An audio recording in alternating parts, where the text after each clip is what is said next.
Bonjour à toutes et à tous.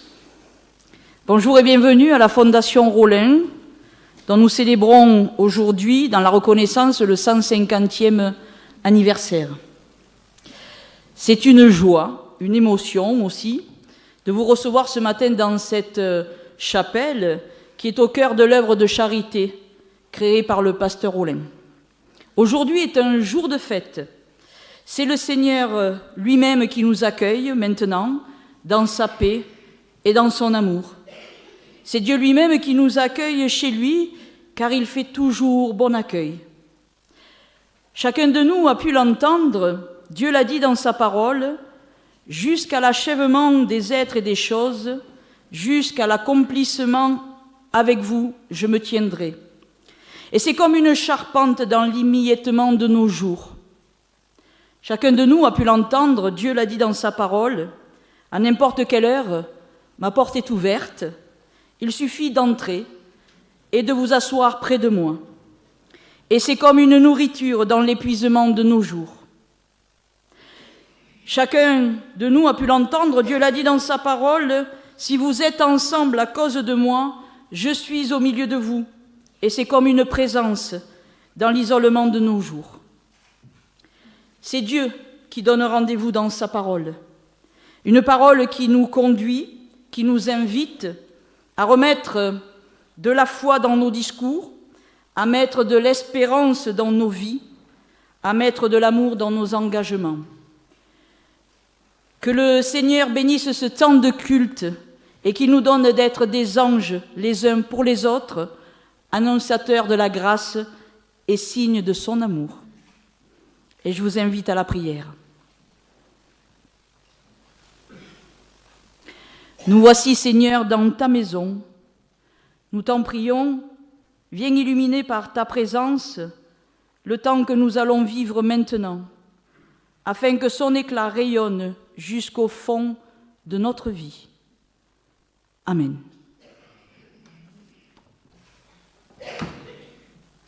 Vous avez des petits livrets et je vous invite, pour ceux qui le peuvent, à se lever pour chanter le premier spontané « Avec toi, Seigneur, tous ensemble ». Je convie les résidents peut-être à rester assis s'ils préfèrent. Vous pouvez rester assis. Avec toi, Seigneur, tous ensemble, nous voici joyeux et sûrs de ton amour. Tu nous as rassemblés dans la joie de ta présence, et c'est toi qui nous unis. C'est toi qui nous unis. Ton amour a fait de nous des frères. Tu es vivant au milieu de nous. Avec toi, Seigneur, tous ensemble, nous voici joyeux et sûrs de ton amour. Tu nous as rassemblés dans la joie de ta présence, et c'est toi qui nous unis. Je vous en prie, vous pouvez vous asseoir.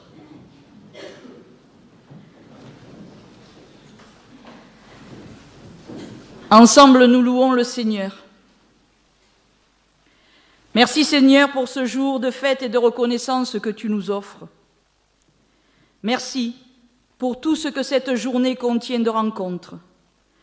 Merci pour les paroles échangées, en particulier celles qui n'ont jamais pu être dites. Merci pour les moments de sincérité. Merci Seigneur pour celui qui se remettra debout et qui retrouvera un peu de dignité à ses propres yeux, grâce à des paroles que tu auras prononcées pour lui. Merci Seigneur pour celui qui se laissera habiter par ton souffle et dont la vie en sera changée, parce qu'il sera témoin de la vie que tu nous donnes. Merci pour celui qui rayonnera de cette vie, non pour que tu l'aimes, mais parce que tu l'as aimé le premier. Amen. Et je vous invite à vous lever pour chanter « Louange et gloire à ton nom ».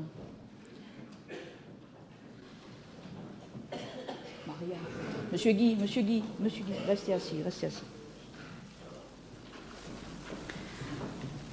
Louange et gloire à ton nom, alléluia, alléluia. Seigneur, Dieu de l'univers, alléluia, alléluia. Gloire à Dieu, au plus haut des cieux. Gloire à Dieu, au plus haut des cieux. Venez, chantons notre Dieu, alléluia, alléluia. C'est lui, notre Créateur, alléluia, alléluia. Gloire à Dieu, au plus haut des cieux. Gloire à Dieu, au plus haut des cieux. Pour nous, il fit des merveilles, alléluia, alléluia. C'est l'Éternel et son amour, alléluia, alléluia. Gloire à Dieu,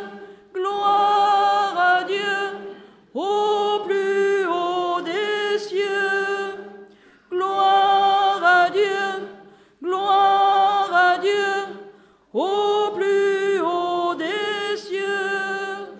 Je veux chanter pour mon Dieu, alléluia, alléluia. Tous les jours de ma vie, alléluia, alléluia. Gloire à Dieu, au plus haut des cieux. Gloire à Dieu, au plus haut des cieux. Je vous en prie.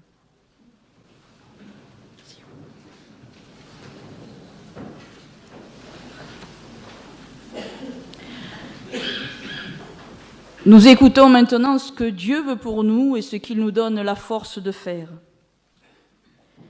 Dieu dit, pour ma gloire et pour ton bonheur, écoute ma loi, mets-la dans ton cœur. Vivez en paix entre vous, donnez du courage à ceux qui en ont peu, soutenez les faibles. Laissez-vous guider par l'amour pour vous mettre au service les uns des autres, car toute loi se résume dans ce seul commandement, aime ton prochain comme toi-même. Laissez le Saint-Esprit diriger votre vie, car ce que l'Esprit Saint produit, c'est l'amour, la joie, la paix, la patience, la bienveillance, la bonté, la fidélité, la douceur et la maîtrise de soi. Dieu dit, pour ma gloire et pour ton bonheur, écoute ma loi, mets-la dans ton cœur. Amen.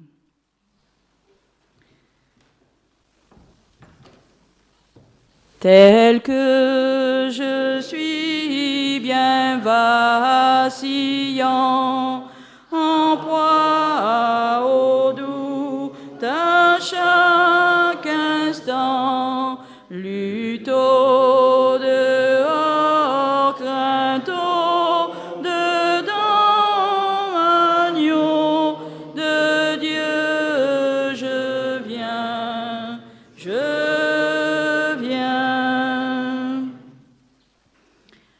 Nous sommes assurés de l'amour de Dieu en Jésus-Christ, mais chacun, nous devons reconnaître que nous sommes pécheurs et puis accueillir le pardon que le Seigneur nous offre.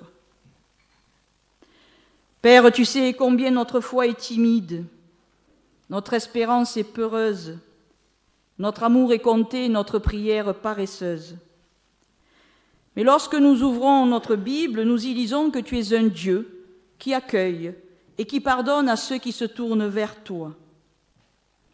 Alors, Père, nous savons que tu renouvelles notre foi, que tu vivifies notre espérance, que tu augmentes notre amour, que tu illumines notre prière. Oui, tu es notre pardon et notre force. Loué sois-tu. Amen. Tel que je suis ton grand amour, à tout pardonner sans retour, je veux être à toi dès ce jour, agneau de Dieu, je viens.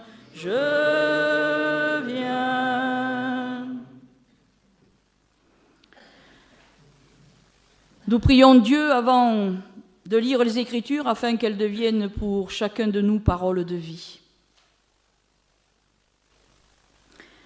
Seigneur, ce n'est pas pour trouver grâce à tes yeux que j'écoute ta parole, car tu m'as déjà trouvé et tu m'as tout donné.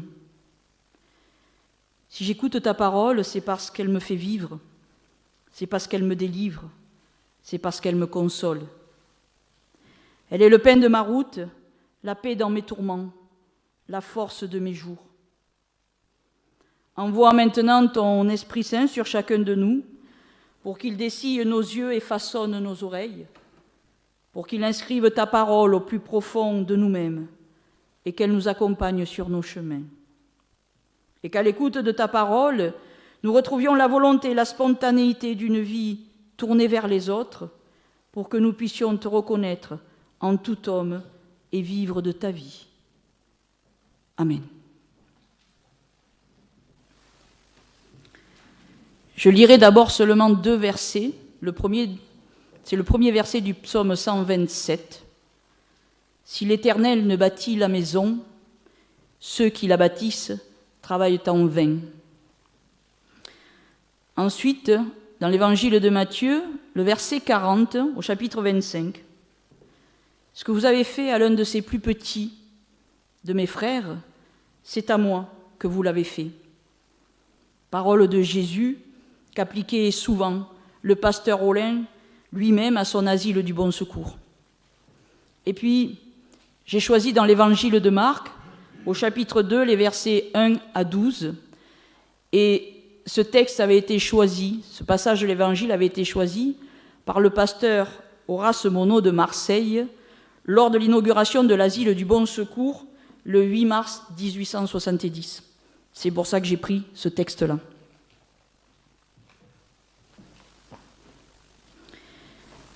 Jésus revint à Capernaum. On apprit qu'il était à la maison et il s'assembla un si grand nombre de personnes que l'espace devant la porte ne pouvait plus les contenir. Il leur annonçait la parole. Des gens vinrent à lui, amenant un paralytique porté par 4 hommes. Comme ils ne pouvaient l'aborder à cause de la foule, ils découvrirent le toit de la maison où il était, et ils descendirent par cette ouverture le lit sur lequel le paralytique était couché. Jésus, voyant leur foi, dit au paralytique, « Mon enfant, tes péchés te sont pardonnés. » Il y avait là quelques scribes qui étaient assis et qui se disaient au-dedans d'eux, « Comment cet homme parle-t-il ainsi? Il blasphème. Qui peut donc pardonner les péchés si ce n'est Dieu seul ?»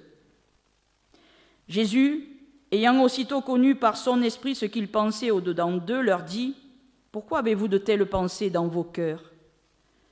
Lequel est le plus aisé de dire au paralytique, « Tes péchés te sont pardonnés » ou de dire, « Lève-toi, prends ton lit et marche » Or, afin que vous sachiez que le Fils de l'homme a sur la terre le pouvoir de pardonner leurs péchés, je te l'ordonne, dit-il au paralytique, « Lève-toi, prends ton lit et va dans ta maison. » Et à l'instant, il se leva, prit son lit et sortit en présence de tout le monde, de sorte qu'ils étaient tous dans l'étonnement et glorifiaient Dieu, disant « nous n'avons jamais rien vu de pareil.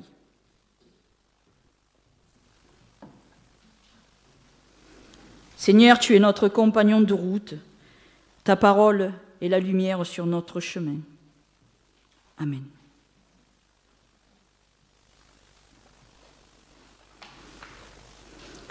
Imaginez la scène. Une petite maison de Capharnaüm avec son toit en terrasse, un minuscule escalier extérieur qui permet d'y accéder. La maison est pleine à craquer ce jour-là autour de Jésus. La foule s'est même agglutinée autour de la porte.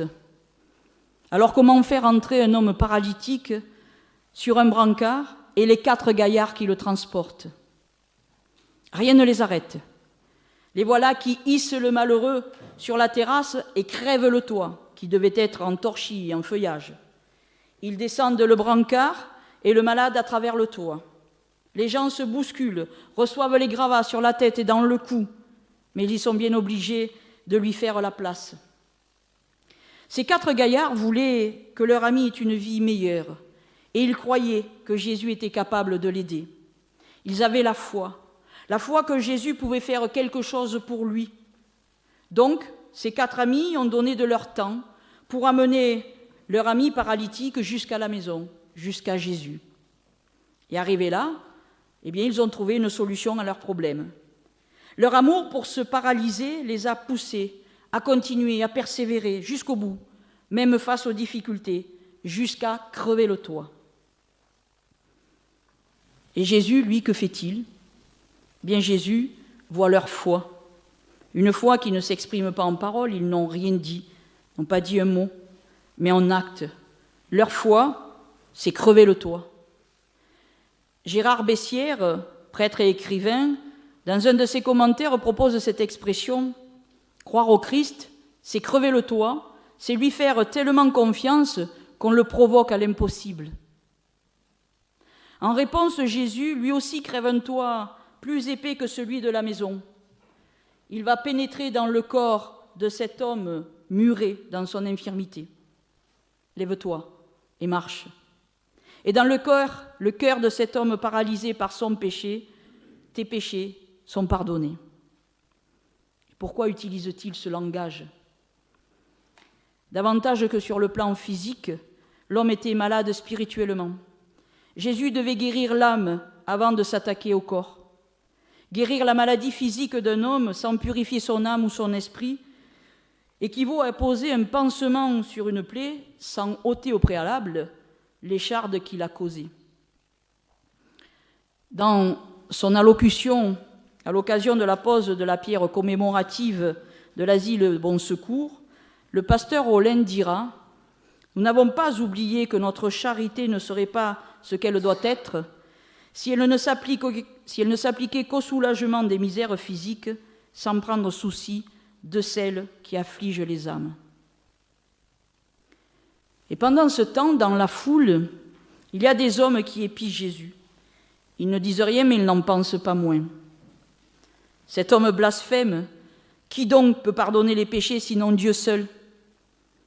Et Jésus pénètre aussi leurs pensées. Il va crever le toit de leurs préjugés.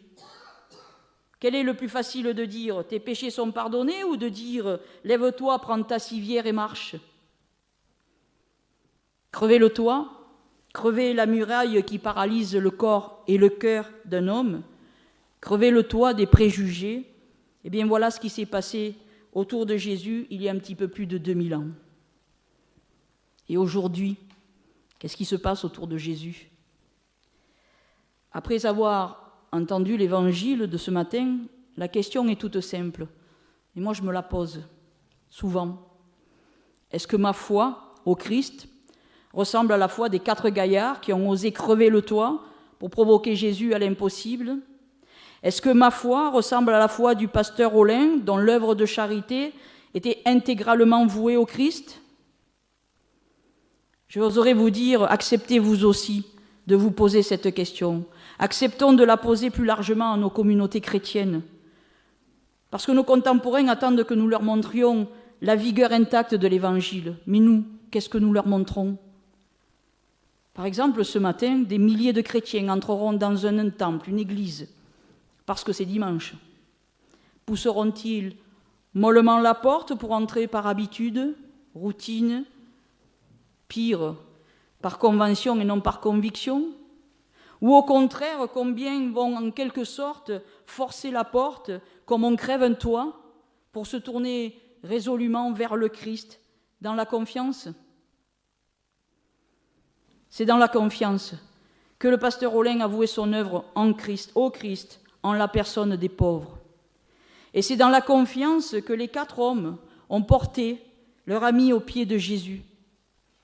4. Il faut bien ce chiffre pour soulever le brancard. 1 à chaque coin.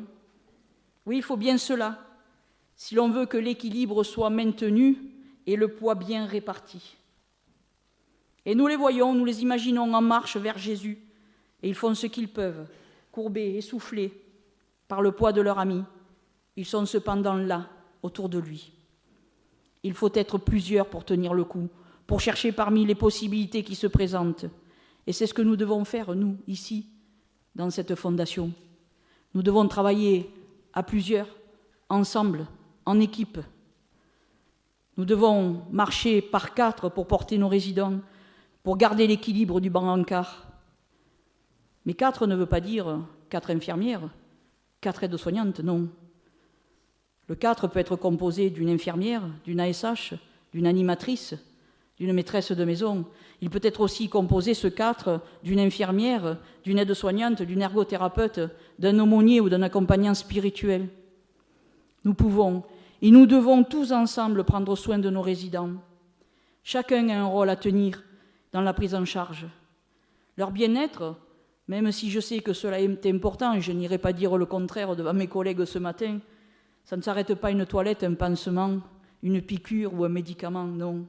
Il faut aussi animer leur journée pour qu'elle soit plus douce. Ils s'endormiront mieux le soir. Il faut aussi un temps d'écoute pour qu'ils puissent poser des mots sur leurs souffrances. Il faut aussi les accompagner spirituellement, prier avec eux et les mener au pied du Christ. Cette maison créée par le pasteur Rolin est une maison chrétienne avec des valeurs chrétiennes que l'on n'est pas obligé de partager, mais que l'on doit connaître et respecter. Par exemple, comme le stipulait le règlement de l'époque, on n'est plus obligé d'assister au culte 2 fois par jour, sous peine de sanction si on n'y assiste pas. Par contre, je pense que tout doit être fait et mis en œuvre pour que les résidents, si cela fait partie de leur projet de vie, puissent y assister facilement. Comment ? Oh, tout simplement, le matin, leur rappeler l'heure du culte, les aider à se préparer pour qu'ils puissent y venir. Ainsi, nous resterons dans la pensée première du fondateur. Vous savez, beaucoup de nos résidents ne sont pas entrés par hasard dans cette maison, parce qu'il n'y avait plus de place ailleurs, ou parce qu'elle est moins chère que les autres, non. S'ils y sont rentrés, c'est surtout pour sa réputation et ses valeurs. Alors, c'est tous ensemble que nous devons nous pencher sur le résident, sur ses problèmes, le prendre, le porter, l'écouter, le soutenir, l'accompagner, le soigner et l'amener des ténèbres à la lumière de la vie. Nous devons nous approcher les uns des autres pour accomplir cela. Nous devons travailler ensemble pour le transporter. D'ailleurs, à part eux, ce matin, en minibus, qui avons-nous transporté dans cette chapelle ce matin ? Qui portons-nous dans notre prière ? Ceux qui sont restés dans leur chambre parce qu'ils ne partagent pas notre foi, ceux qui sont restés dans leur chambre parce qu'ils sont trop fatigués, ceux de vos connaissances qui sont écrasés par la maladie, par le deuil, que sais-je. Nous le savons bien, chacun. C'est lors de cérémonies un peu particulières, comme les baptêmes, les mariages et les ensevelissements, que nous rencontrons le plus de personnes et que nous leur donnons à voir. Ils nous voient prier. Oui, qu'est-ce que les chrétiens donnent à voir dans les églises, surtout le dimanche. Et nous, ici, dans cette maison, que donnons-nous à voir à ceux qui ne participent pas au culte, à nos réunions, ou même au personnel de la maison? Que donnons-nous à voir de notre foi au Christ et à l'Évangile, sur tous les terrains de la vie quotidienne. Vous avez entendu comme moi ces phrases terribles, à quoi bon être chrétien, ça ne sert à rien, ça ne change rien. C'est vrai, ça ne change rien si on rapetisse la foi en la confondant avec des formules toutes faites. Ça ne change rien si on rapetisse la foi en une religion décorative. Ça ne change rien si les chrétiens n'essayent pas par la porte ou par la fenêtre ou en crevant le toit de changer la vie, de dénoncer l'inacceptable et de contribuer à ce que le monde soit plus juste, plus humain, plus fraternel. Alors vous allez me dire, dis donc, l'aumônière ce matin, elle n'est pas très gaie pour les 150 ans de la Fondation. Alors soyons plus positifs. Y a-t-il un seul jour, depuis 20 siècles, qui n'ait vu des hommes et des femmes changer leur vie, changer la vie à cause de Jésus? À cause de Jésus, sans prononcer son nom, sans même le connaître. Nous connaissons tous des amis ici qui savent aimer, se dévouer jusqu'au sacrifice sans être chrétiens.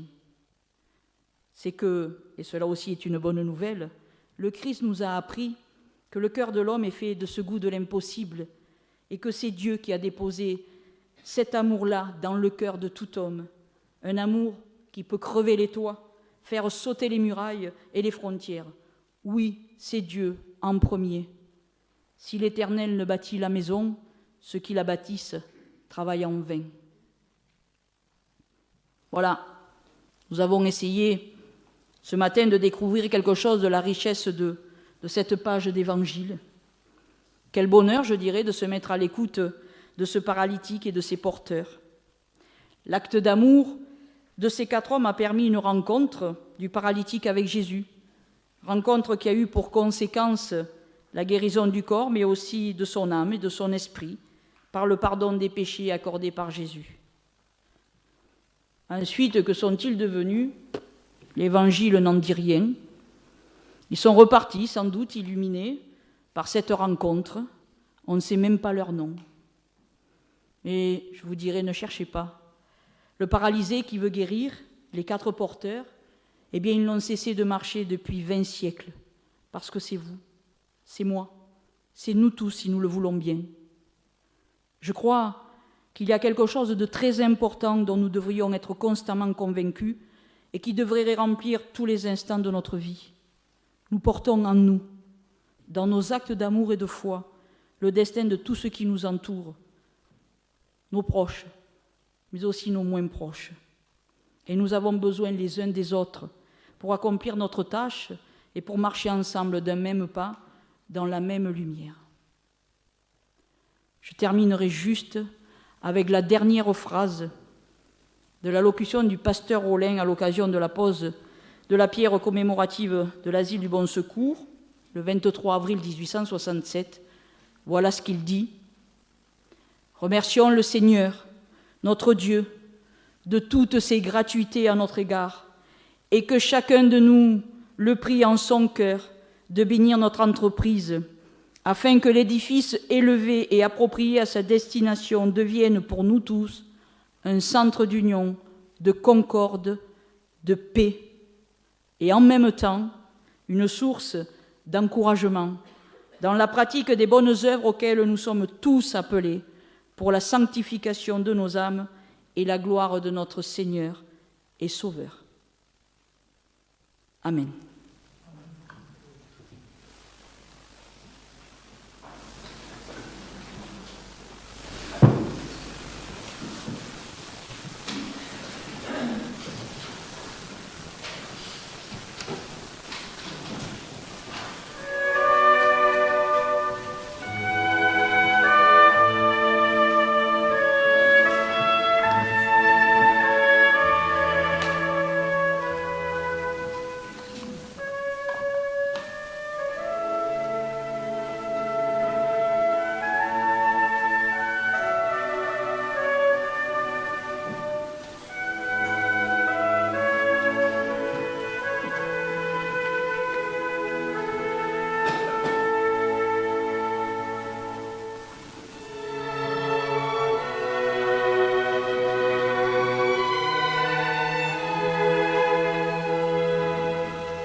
Je vous invite à vous lever, pour ceux qui le peuvent, pour chanter le cantique « Tu nous appelles à t'aimer ».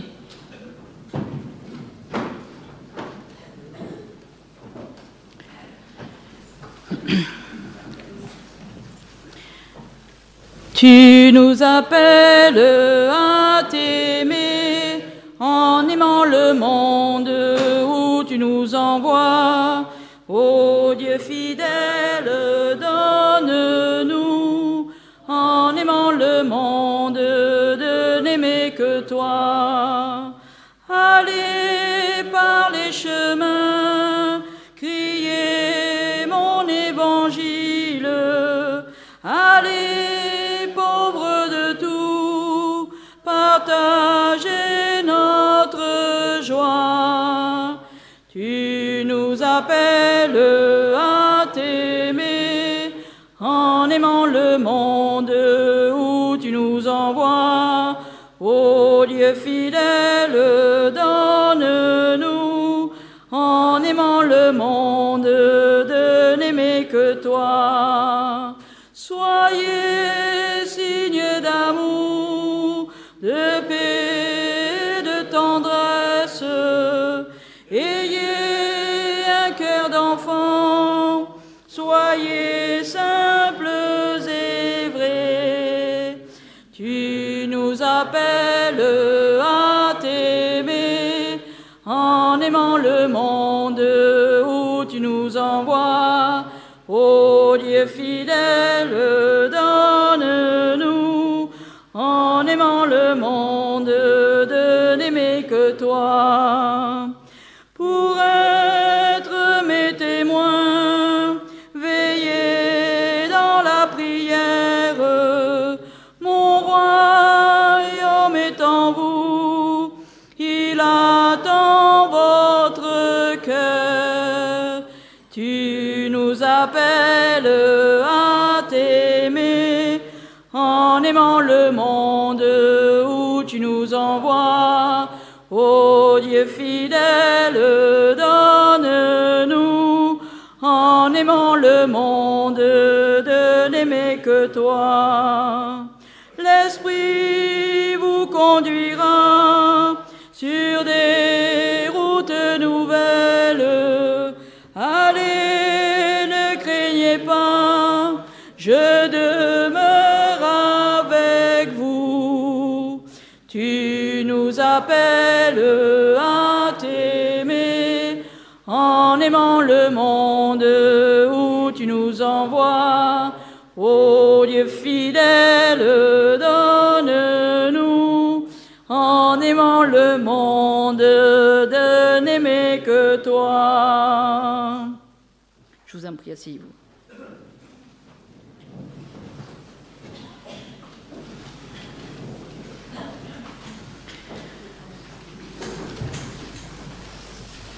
Ensemble, nous affirmons notre foi en nous associant de cœur à ces paroles du pasteur Philippe Janton. Comme un geste d'amour rassure et fait cesser les pleurs, de même, la présence de Dieu s'offre-t-elle à tous les hommes. Ainsi, croire, c'est aller de l'avant parce que Dieu nous accompagne.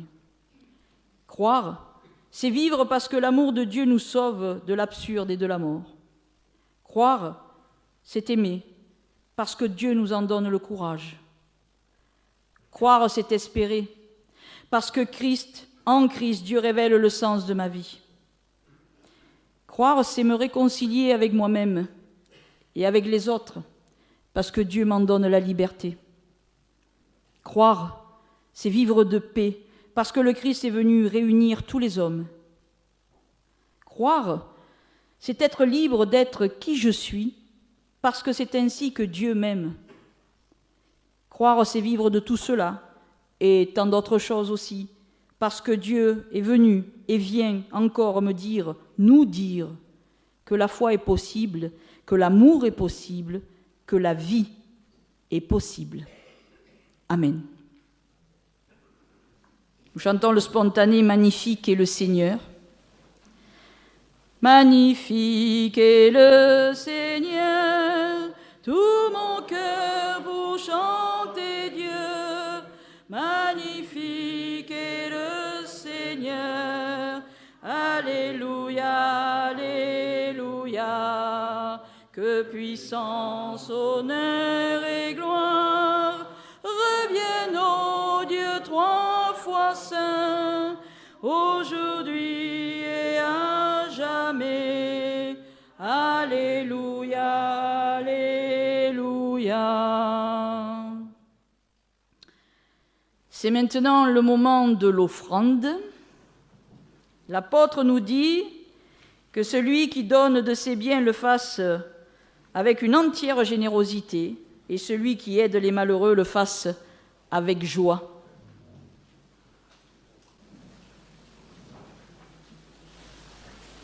Manu.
Père, accepte cette offrande que nous te présentons avec respect et avec amour pour ton service. Amen. Après ce culte, vous savez qu'il y aura d'autres intervenants, il doit y avoir une conférence, puis d'autres personnes prendront la parole. Entre le moment du culte et la conférence, nous prendrons quelques petites minutes parce que certains des résidents préfèrent regagner leur chambre après le culte, parce qu'un peu fatigués. Voilà. Donc c'est bien qu'ils soient venus jusque-là. Et ensuite, une fois que les résidents auront quitté la chapelle, je donnerai la parole à Madame Bruni, notre directrice. Mais tout d'abord, nous nous unissons dans la prière d'intercession.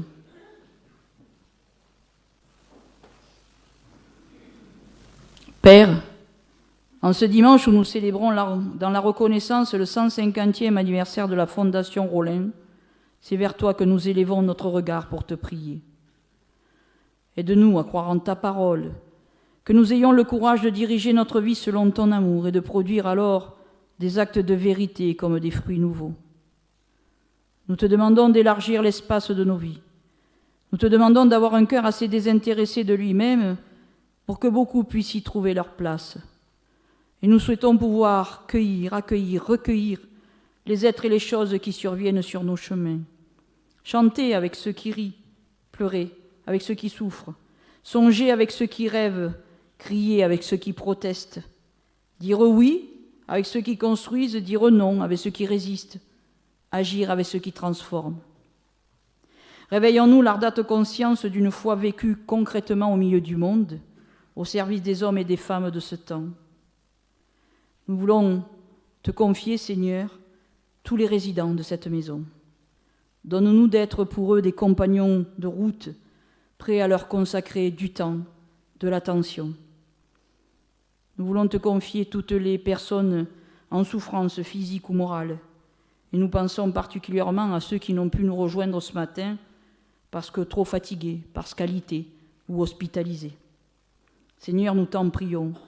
Sois auprès d'eux en ces jours où leur marche est difficile et soutiens-les. Nous voulons aussi te confier tout le personnel de la Fondation Rollin. Donne-lui force, confiance, humilité, afin qu'il trouve joie et reconnaissance dans le travail accompli auprès de chaque résident. Nous voulons aussi te confier tous ceux qui nous sont chers, qui nous sont proches, et nous prenons le temps de te les nommer dans le secret de nos cœurs.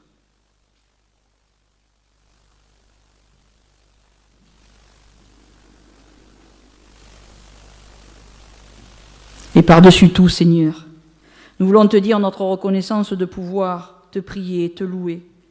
Aussi, unis par Jésus le Christ, en communion les uns avec les autres, nous te disons tous ensemble et d'une même voix, notre Père qui es aux cieux, que ton nom soit sanctifié, que ton règne vienne, que ta volonté soit faite sur la terre comme au ciel.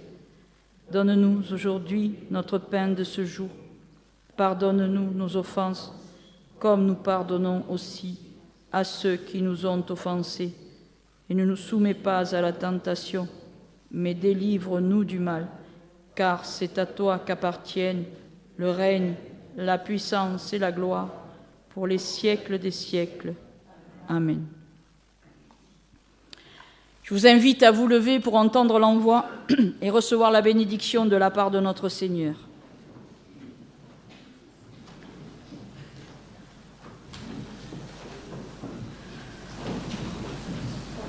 Non. Ce que vous avez fait est l'un de ces plus petits de mes frères, c'est à moi que vous l'avez fait. Oui, soyons bénédictions les uns pour les autres. Soyons signes de réconciliation pour ceux qui nous entourent. Soyons signes de paix dans notre société et notre monde. Soyons bénis au nom de Jésus-Christ, que sa paix nous habite, que sa force nous porte, que son amour nous guide. Allons, confiants dans la joie et dans l'amour de notre Seigneur. Amen.